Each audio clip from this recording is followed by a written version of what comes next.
बारिश के बाद पहाड़ों में मौसम कितना खूबसूरत हो जाता है ना।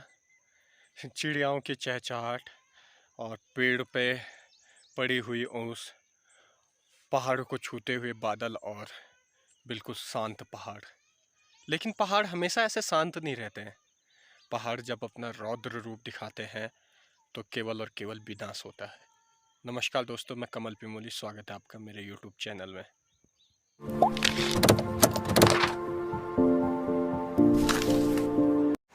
जेठ के महीने में सावन वाली बारिश मुझे उस भयावह रात की याद दिला देती है जिसे मैं जितना अपनी स्मृति से मिटाना चाहूँ, लेकिन जून के महीने की ये बारिश कभी भूलने नहीं देती। मुझे आज भी याद है 16 जून की वो रात। देर शाम से ही मूसलाधार बारिश शुरू हो गई थी। वैसे बारिश तो 13 जून से ही जारी थी, लेकिन 16 जून को बारिश एक मिनट भी नहीं रुकी। शाम होते होते सूखे पड़े गदेरे उफान पर थे। जो भी रास्ते में रुकावट बन रहा था उसे तहस नहस कर पानी का तेज वेग अपना रास्ता आगे बना रहा था। हमारे यहाँ 3-4 घंटे की बारिश में सब कुछ तबाह हो गया। सुबह तक पिंडर नदी उफान पर थी। थराली को जोड़ने वाला मुख्य पुल जर्जर हो चुका था, जो किसी भी वक्त टूट सकता था। यह सब मंजर मेरे लिए एकदम नया था। इतने में सूचना मिलती है कि केदारनाथ में जल प्रलय आ गया है। हजारों लोग लापता हो गए हैं। सुनते ही एक सिहरन सी पैदा हो गई। केदारनाथ आपदा की वजह ज़्यादातर लोग बारिश और भूस्खलन को मानते हैं, लेकिन विशेषज्ञों के मुताबिक पहाड़ों पर लोगों की बढ़ती चहलकदमी, प्रदूषण, नदियों में प्लास्टिक का जमा होना, नदियों के मुहानों पर भवन निर्माण को इस भयावह मंजर का जिम्मेदार मानते हैं। यानी यह कहर प्राकृतिक कम और मानवजन्य ज़्यादा था।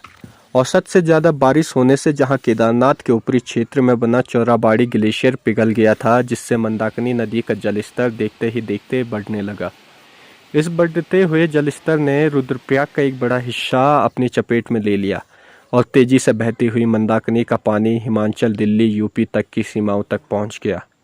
इस बीच रास्ते में जो कुछ भी आया उसे तबाह करते हुए नदी आगे बढ़ती चली गई।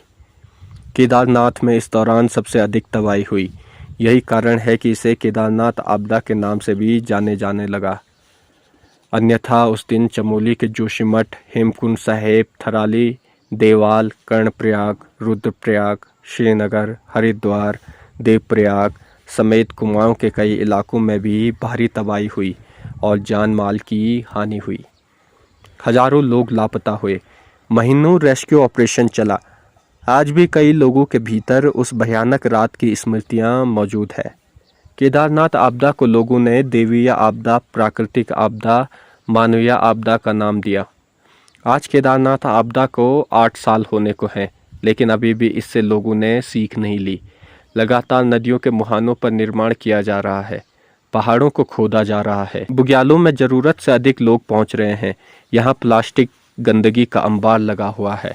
बिना ज़रूरत के पेड़ काटे जा रहे हैं। अगर ऐसे ही क्रियाकलाप जारी रहे तो दोबारा केदारनाथ जैसी या इससे भयानक आपदा आ सकती है, जिसका संकेत प्रकृति ने हाल ही में रैनी आपदा से दे दिया है।